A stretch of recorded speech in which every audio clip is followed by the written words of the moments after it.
rero rivuze iki igare rivuze gukorana Nyabugogo umuturage umufana yaje mu Rwanda abantu bareke bambuke kubera ko baze kino gice begera amagare kuruta ko hano abantu barahafunze ahangaha barahafunze zego cyane polisi y'u Rwanda mudufashe bari abantu bambuke begera amagare bahise babereka aho bagomba kunyura bazamutse Kimisagara kubera ko mwabonye muri no siganwa ryacu bakinnyi babiri dufite imbere umukino uzamuka kurusha abandi ni Aman Awet niyo mpamvu mu kuzamuka Aman ajya imbere undi akamugira inyuma kugira ngo mutware ariko kandi ngabo bageze kuri traffic ari nako rero ubona bari wajyayo hano akano gace bamwe kuntu bakita hari gace hari ahaje una gace kihariye mu Rwanda kihariye mu ki kuko naha bageze hari haruguru naho hari hariye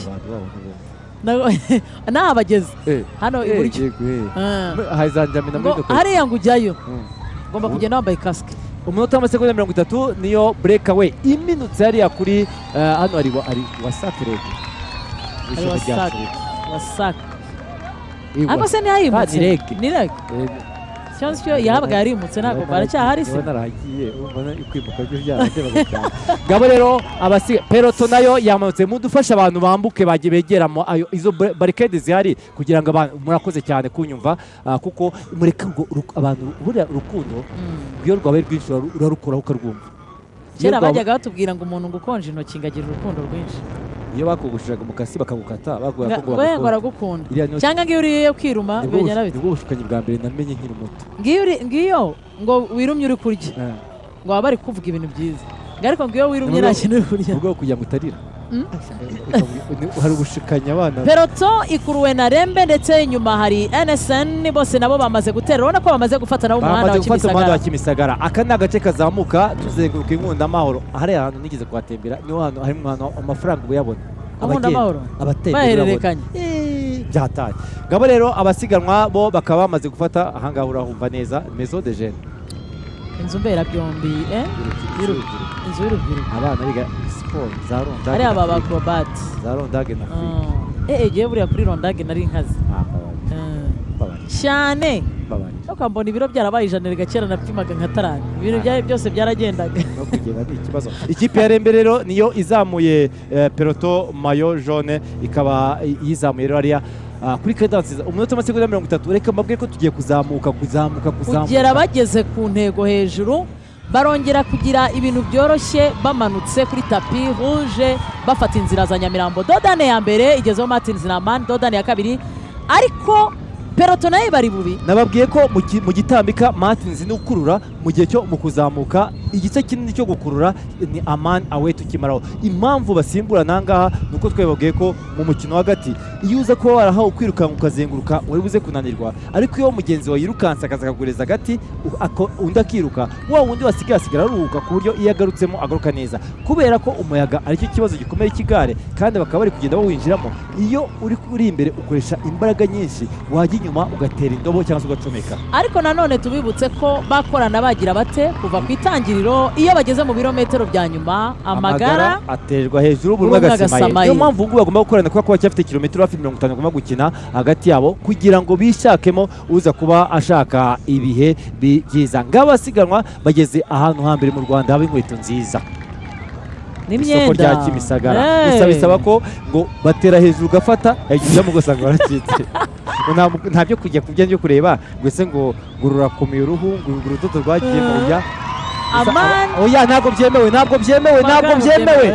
byemewe nongeye kugira umukinnyi umenaho amazi kuko icyo ni icyaha ubonye ko na Martin Zayise mudufashe turamenye cyane u Rwanda ni igihugu cy'umutekano ni igihugu cy'ibyiza oya niwongere Wareo ni Martins wambaye nimero 124 wabwiraga abafana ko rwose ibyo bintu bitemewe hanyuma kandi ari kumwe na Aman Awet yakaba ari umunyeritreya wavukiye Asmara afite imyaka 22 akaba ari muri Tour du Rwanda ku nshuro ya gatatu hanyuma kandi uyu mukinnyi usibye uyu mwaka yasoje ari wa 9 mu mwaka 2025 niwo mwanya yasorejeho bivuze ko n'ubundi Aman Awet usibye gushaka etape ari no gushaka karasoma nziza muri Tour du Rwanda. NSN yatweretse ko ari byose muri Tour du Rwanda. NSN yatweretse ko ifite ijambo rikomeye kuri Tour du Rwanda. Ikipe ya Etima Enon ifite etape ebyiri, Marty Pau mwiza mu karere ka Huye, Kreki Morici wambaye umwenda w'umuhondo, Mariage Zak yarakura cyane, Taring Finley yarekuye umuntu i Musanze birangira yatwaye umuntu birangira yagezeho n'umuntu yatwaye. Ni ikipe yo kuza kwishimira. NSN ni ikipe ikomeye cyane. Ese bakeneye ko babona ikipe ya Pro kugira ngo ize kuba baransa nka za Drete Energy amakipe nka za iza muri Tour du Rwanda kugira ngo izane muri kuri calibre ya NSN. Babakinnyi no bakuru kuko NSN nubwo Tour du Rwanda yihuse nubwo byagenze bite ariko NSN peloton bagiye bayitwara uko babishaka cyane ko bamanaginze abana reka byite gutyo. Murona iriya cupa batereye iriya ni impano ikomeye mu mukino w'amagare umukinnyi aho abafana cyane cyane ya Rwanda ndaza kuribona ntutaha Awards ndetse na Martins awe tutangiye kwisaka arimo areba mu gikoni niba nta kintu kirimo hariya zira nimero ziri haba hari udufuka abakinnyi babikamo ibiryo. Uyu mwaka Timamani yazamutse.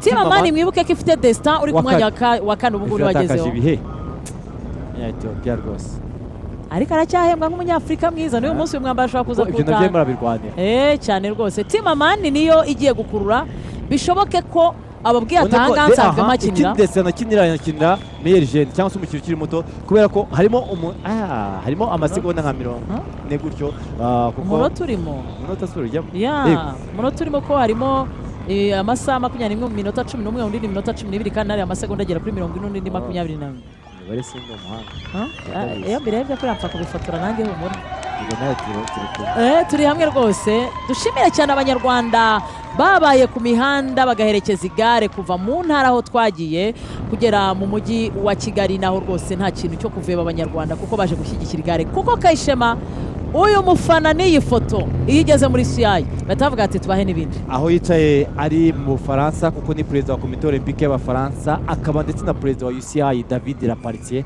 arimo aravuga ati tubasubize indi shampiyona y'isi ko nawe yaryohewe Lapartier Kigali iri mu rugo cyane ubundi Lapartier na Gianni Infantino ariko bafite ya Kigali kuko ntabwo wazahana kuri nawe kwe uhagera abavandimwe baranyuzwe ariko u Rwanda ariko noneho mu Dr. Kaf Motsepe cyayi Kigali Motsepe umenya afite yupi ebyiri ntabwo ari imwe ntabwo tugakiriza isatu yarutuye kuri plateau yego nese ko buri gihe bagari gusa buri ahantu utatuye ntabwo wakodesha cyangwa ugiye kujya hoteli buri munsi. Umunota amasegonda 30 n'ubundi hagati ya break abendetse na peloton. Reka tubasobanurire ku musozo kuva Kimisagara ugera kuri tapi rouge. Igice kibanza kiratambika kakanguka abonye kugira aho twababwiraga kuri rege. Baruhutseho gace. Kunkunda amahoro. Igice gisigaye ni ugutambika. Aha tugiye gutambika kugera tugeze ku muhanda uzamuka kwa Mutwe. Nyuma niko tugiye kwinjira mu kindi gice gishinguye kugera nibura hafi neza uko stade Kigali Pere yubatse. Aha rero tugiye kuzamuka mu Nyakibanda. Nyakibanda yose irazamuka. Nyakabanda narivuze ntidusubiye nari nibajije dusubiye mu ntara bigenze bite. Ntara ziraryoha intara iraryoha. Intara yakuryoheye kurusha izindi ni iyihe? Byari bimeze gutyo bashyizeho nivodo usizi kwizamurira urwego nkayishyira ku ya upgrade bizagorana bizaterwa n'imikinire yaho uko kilometero 34 umunota n'amasegonda 20 hagati ya Martins Awet ndetse na peloton mayo rero abasiganwamije mu Nyakabanda nibyo noneho aha rero ni mu gice kizamuka nabwiye ko tugeze mu gizamuka Amana Awet ni ukurura ariko mu gitambika n'ikimanuka Martins n'ugura impamvu niki nuko buri muntu ubundi hari ikintu cyambere kigaragaza abantu bakorana umuntu mukorana cyangwa se umuntu umwanya ubuzi imbaraga ze ukabona nezi n'imbaraga nkeze aho ziba icyo ukora rero kugira ngo muzamurane nuko buri umwe afata undi kumufata akaboko. Kuki rero abantu bagomba kuzamurana ibi ngibi ntago bimeze nka kumwe twicaraga mu ishuri buri umwe akavunga inguni yiwe oya ariko nuko no mu ishuri hari abantu batwaranaga umwe ugasanga azi fizike undi azi imibare cyangwa se ugasanga ukwicara inyuma iyo ugiye kwandika urihengeka kugira ngo asome neza nawe arebeho. Mu magare rero bisaba ko mukorana kuva mutangiye kugera nibura muri kilometero 20 za nyuma kubera iki nk'ubu Awet azi kuzamuka ariko kandi Martins azi gutambika niyo mpamvu rero umwe agomba kujya baruzuzanya ubu ibintu byabaye mawe Awet arazamuka nibagera hatambika Martins nawe afata imbere mu mukino w'amagare ntago wagera y'ubumwe ibi kubibwira umuntu Ardoisier yababwira ko ibihe byagabanutse umunota n'amasegonda 20 tumushimire cyane Ardoisier kuko kanyamaboto mufite twaba tumeze nk'abantu yo kugendera mu ki hari ikintu bita kaveri ni icyobo kiba kirimo ntamwe ari mu mwijima ku buryo urimo ntamenya n'ibizuba ryarashe ntamenya n'ukwezi kwa rero kujya twe twereka ibi ngiyo batinze shanga uva y'amaso yarapfuye niyo aha rero break wigeze bagiye kugera ku murenge uyu murenge witwa murenge wa Nyakabanda yego kuko bageze ku murenge ibyo ndabizi haruguru yaho hakaba iki inkoko igenda n'ifi niho bageze ntiwazi se ari haruguru y'umurenge hano bageze ku murenge nawe yagomba kuza ariko nawe yagomba kujya mu bandi n'akazi ubutariko kugira ngo ibituma utabivuga kugira ngo ubutabantu menye ngo umurenge no uhe konzi ko amaso yari yareba no Nyakabanda wala babibukije ko mu kanya hari intego bagiye gushaka umusozi ngaho rero nabwiye ko iki gice kuva ku muhanda ujya kwa Mutwe kuzamuka kugera ku muhanda uzamuka kuri stade apana umuhanda uca imbere ya stade aho rwose harazamuka gusa tutambika tugiye gushaka cya kimanuka ejo bakizamutsemo kibarya ubu bagiye kukimanukamo bateye indobo bagiye gutera indobo ndabizi mu modoka bashyira nete no mu igare rero batera indobo icyo bakora cyagiye abakinnyi batari kunyonga babyita ko bateye indobo ureka kubyita indobo hari ukundi byitwa iyo umuntu yashyize gutya ikirenge kikamubera nka reba rero ngibyo iyi turu di Rwanda ari ibiganiro by'amahoro nabwibukije ko hari intego ebyiri ati ngende nitwa wivuna sprint wigendera uratwara nta kibazo mfite ngiye dukomeze dukorane tugende nanjye kubwira kubandika kubandika buriya rero twakuze tuzi ko abahungu bakoresha amaferi agezweho cyane bacaginga amagare ubundi kera umuntu wabaga wambaye kamambiri cyangwa urukweto yumvaga feri baye nkeya wita gushyiraho ikirenge ukarukuramo se urukweto amanota agiye gutwarwa nande barahageze Martin ubona ko mu kuganira mbwa ati njye ntabyo nshaka nturi gusprint wangiza imbaraga ko izo mbaraga zawe uri kwangiza ndazikeneye njye amana we turamubwira ati ngenda shaka etape ubona ko yisambwira ati tugiye kumanuka hariya ubundi wowe kiraho rero Martin wanatwaye sprint imwe rukumbi twari dufite gato mu biganiro byo mu Nyakabanda aramureba wowe yewe ahita amubwira ati okay sibyo none wowe urashaka etape genda kwitwarira genda biziko ntafite iminota imbaraga zo kuba nazamuka kwa minyone kuri zirambaraga ngibyo rero twageze mu kimanuka ndi ku mwanya wande nuko Martin ugomba gukora amubwira ati witegure ko tugiye gukora za rotation peloton nayo yaje peloton iyobowe nabo barimo baraza babasize babasize cyane Rembe ubona ko uyu musuhungu ni mukuru cyane reka ndebe imyaka kuko uburyo gutwara amana we ameze nk'umuntu rwose ubizi neza ko ari umukino ukiri mutoya ku buryo ari kugenda amubwira amuha amasinye menshi Martin afite imyaka 29 ni mukuru ubundi ku myaka 29 ku igare abantu baweze mu mikino yose ndaweze we no mu buzima busanzwe ariko yasinagize neza 29 wowe cyane ari ntoshye 29 nageze ntoshye Ego 29 rumeze neza cyane. Atake rero muri peloton hasohotsemo abakinnyi batatu barimo umusore ikipe ya Roto, umusore wa Rembe ndetse hakaza n'umusore wa Rokare abanyabrazil narabakunze. Copacabana Ronaldinho. Uskuvuze iyo myaka nkahita nibuka ko nkuzi imyaka myinshi cyane. Nari nose nari neza. Kiriya gihe aroze ubwenge akavuna umuheto. Nari neza. Nabari weze pe. Nabakoraga mu mufuka ntagize imwe. Nta mu wari ufite. Yaba rero dushimira abafana bageze ahangaha harazi ahangaha turi muri bya bice bya za Gasanze buriya haraduhingiye cyane oya Gasanze bahinga umuceri siko ntari imbere buriya iyo ntaje nta kintu ndi gukora ngaba rero bageze mu marange amarange turashimiye cyane ahangaha kiza no kwara bigari ufite icyayi ufite na capati mu ntoki icyayi kandi cya mukaro abasiganwa rero akaba bageze ahangaha uriya musigiti no kwande musigiti ikindi cyayi cy'Gasanze burya no kugitoshye I mean oya ipani cyayi umuceri buriya ntaje n'icyo bandi gusarura muri gusarura umuceri ngabo bageze ku musigiti harya umusigiti no kwande ko atuye munsi yaho aha urahazi kundusha haruguru ni Corona Tracom uyu no Corona Tracom umusigiti wo Corona Tracom abasiganwa bafashe none umuhanda uza mu Gitega aho ngaho dore aho imbere hari itumanuka ngabo rero Aman Awete akaba agiye gufata Rore kuko mu mwanya munini twamaze Martins ne wari ufite n'umwanya Martins afashe kugira ngo afate akore ku munwa kuko iminota irashize abakinnyi bari kunyunga abasiganwa nebabwiye ko bagiye kugera mu mujyi irashize bari kwigare bagiye guhita bamanuka bajya peage ariko baza gushaka amapave kanya turabwira ko ibihe byamaze kwiyongera kuko ngiyo peloto yo imaze kugira hehe merezi igeze i Cosmos Cosmos ibamanuka yes nese Cosmos na merezi ntibyegeranye ubundi reka tuve Cosmos Cosmos ni iri popira cyane kuko merezi zizwi cyane n'iz'igikombe ijambo ryihoreye reka tuve Cosmos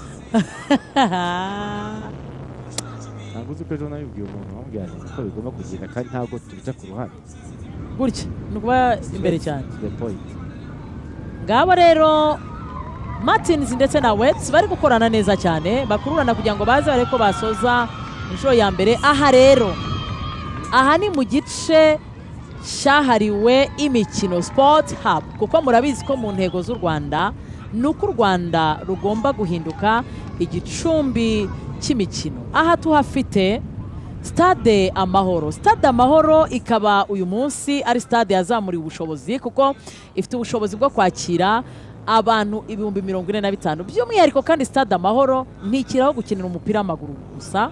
Uyu munsi habera imikino ngororamubiri. Uyu munsi Stade Amahoro hakinirwa imikino ngororamubiri kandi twanashaka ninde muhanzi ariko wa mbere ugomba kuzatumira abantu bakaza akuza Stade Amahoro akuza Stade Amahoro Harakidu ariko kiragiye ari taravugururwa ubwo Rakidube aheruka. Stade Amahoro rero ifite ubushobozi bwo kwakira abantu 45,000. Ni stade yatangiye gukoreshwa mu mwaka wa 1986 ariko muri 2024 nibwo Stade Amahoro yafunguwe ku mugaragaro nka stade ivuguruye yakira abantu 45,000 ishyirwaho ibuye ry'ifatizo na President wa Repubulika y'u Rwanda Paul Kagame ari kumwe nande na Gianni Infantino ari kumwe nande na Motsepe yarahari.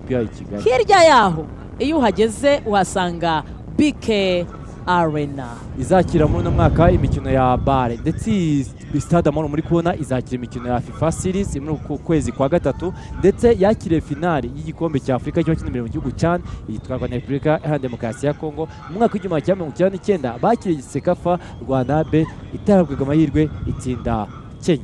2016 iyi yakiriye CHAN ariko kandi twabwiraga ko hirya yayo hari BK Arena. BK Arena nayo uyu mwaka ifite ball, uyu mwaka ifite igikombe cya Afrika cy'amakipe muri volleyball Champions League. Ni hamwe mu hantu naho hakira abahanzi batandukanye bitaramo ariko Arena kandi garugame mu mateka y'isi aho mu shampiyona itangira mu nzu kuko abakinaga ITT baheraga muri BK Arena bakazengukaza gusoza hano kuri Kigali Convention Center.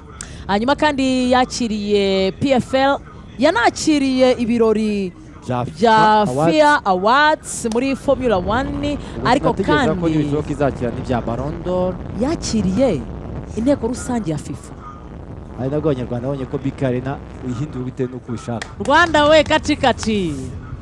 Yes, what you are seeing now on your screens, that's the Sports Hub, the Kigali Sports Hub, where everything is happening right now as we speak. Like every beautiful thing that is happening in the country, that's where it's happening. So with the Kigali Sports Hub, Kigali is rapidly becoming an Africa's premier sports hub, transforming into a city of sports through massive infrastructure investment and major international events centered in Remera neighborhood. It features 10,000 seats of BK Arena and the renovated Amahora Stadium and Zaria Court, and the city hosts prestigious events like BAL, Tour du Rwanda and the 2025 Road World Championship, and there are also so many other events that FIA, Formula 1 event that happened, and so many others that were hosted through this neighborhood where we find a Mahoro Stadium, Zaria Court, and the renovated system. So this is beyond the government expanding sports infrastructure to other districts, including the new stadium in Huye, Rubavu, and others.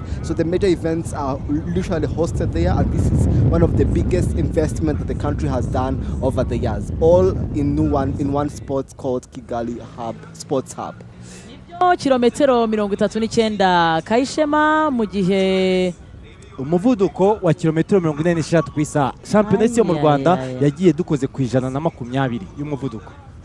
Thompson wa Loto, Zemke wa Lembe bagiye guhiga Martins ndetse na Awet. N'abakinnyi twamenye cyane. Thompson twaramonye ku munsi w'ejo bamufatiye kwa mutwe, ariko kandi Zemke yabaye mwiza cyane muri sprint yo mu karere ka Rubavu. Reka mbabwire ko abasibiri basiganwa babiri bari imbere, barimo barasiga peloton umunota amasegonda 50. Aba batangiye kumanuka peage, bagiye gushaka amapave bagaruka hano ku murongo, basigaje kuzenguruka rimwe tukamenya utwaye Tour du Rwanda. Icyo mwamenya kuri Gelman Zemke, uyu ni umukinnyi uvuka mu gihugu cy'Ubudage, by'umwihariko kandi yegukanye agace ka Rubavu ubwo bazengurukaga umujyi wa Rubavu. Ku munsi w'ejo bagera i Kigali bavuye mu karere ka Musanze, yasoje ku mwanya wa 7, ubu ari ku mwanya wa 26 ku rutonde rusange. Arimo arashaka kureba ko yatwara etape ya 2 uko byagenze kuri Etimar Ainon. Ainako rero peloton yacu nayo imaze kuzenguruka mu mujyi, ifasha umuhanda wa peage. Niba muri kubyumva neza, umunota n'amasegonda 50 urimo ntabwo ari munini, nubwo bamwe batangiye kuzamuka amapave, ariko n'abandi baje. Peloton ngiyo inyuze Sainte Famille, yifuriza bari mu misa gukomeza kugira misa nziza, ndetse babwira ko urukundo bagiye kuryana bakarukorana kuri Kigali Convention Center. Nibyo kuko nibagera Kigali Convention Center barabasoje rap ya mbere, ubunyi bagiye gushaka rap ya 2 ari nayo iza gutanga uwegukana etape. Bivuze ko kamera ya peage ifotoye n'abahungu iteretse oya za kamera peage kuko bari ku muvuduko wa 85 kandi yo iri kuri 60. ubwo Kacyiru umusibe bose psa Awet ndetse na Martins binjiye mu mapave. Ese Awet ko azamuka arakomeza kumutegereza, kuko ubaho bigeze noneho. Reka turebe niba Awet adafashe umwanzuro ko yazamuka wenyine, kuko ndabona uyu musore warasigaye. Awet afashe icyemezo yo kugenda. Uyu mungu agiye gushaka trottoir, agiye ari nako mu kipe ya Istanbul baje gutanga inama za nyuma, amuhereza amazi. Ubundi mu misozi ninde ni Istanbul cyangwa ni itaza amazi? Ni ni utanze amazi kanze ndebe imodoka, ariko mu Istanbul kuko mukinyi wabo ni uri imbere, ntekereza ko akaba ari imbere ko Eritrea ntago bari hafi hano. Istanbul ariko nawe batanze amazi ntago byaba ari ikosa, kuko uri binero mwe nitikirinya. Akaba rero peloton nayo ifasha amapave, ntabwo bari kure cyane, kuko mu byukuri barimo nta nubwo breakaway basiga kilometero 42, breakaway umunota n'amasegonda 20. Abari hagati babiri bameze nk'ururimi, harimo umunota n'amasegonda 20 breakaway. Ururimi rwinjiye mu mapave. Ariko peloton nayo ni umunota n'amasegonda 30. Yanga rero amanuka peage, ngabo rero aragerageza kugira ngo arebe ko yamuzamukana uyu munsi, kuko harimo ibitambika byinshi cyo gushaka Nyabugogo. Ariko nabwiye ko mu kizamuka byose bikorwa na Amani Awet n'ubikora. Akaba rero azamuye Bruno Martins. Ahangaha ari mu gice kubaha mu mukino w'amagare ku isi yose, kubera ko ahangaha niho byabereye. Ahangaha niho umwami Nyagutwarwa yasize ku mwami Nyagutwarwa. Aha niho Remiko Evenepoel, rero Remiko Evenepoel yaje gukiraho Tadej Pogacar. Ngo rero umukinnyi wa mbere akaba ari umukinnyi wa mbere wa NSN, akazi akarangije. Akaba rero ari umukinnyi wa NSN, akaba ari Marj Zak akazi ke karangije, kuko yakuruye yatumye umunota utarenga ngo bajye mu minota 2, kuko hasigaye kuzenguruka inshuro imwe ubwe akazara karangije. Abandi batatu undi muntu usigaye ni Tarling Finley nujye gukora, kuko Pau nibura nugomba kuwanyuma, kuko akabageza kwa neza ari ku kirenge cy'amapave, agatwara mayo jaune yambawe na Kletchi wambaye uyu mwambaro umunsi wa 4. Akaba nawe ari amateka akoze kwambara umwambaro w'umuhondo iminsi myinshi, akogaywa kugeza ubu gafitwe na Rukara Valence, nawe wigeze kubikora mu gihe yaragikina Tour du Rwanda ndetse yagikina amasiganwa y'amagare. Tour du Rwanda 2026 izahora ari amateka, kuko uyu mwaka twagize abashampion 9 bagaragaye muri peloton. Erasmus umunyafrika y'epfo yaje mu Rwanda, yaratwaye Afrika champion muri Afrika y'epfo muri ITT abasiganwa n'ibihe mu bari munsi y'imyaka 23. Sengiyumva yaje muri Tour du Rwanda yaratwaye nawe ITT.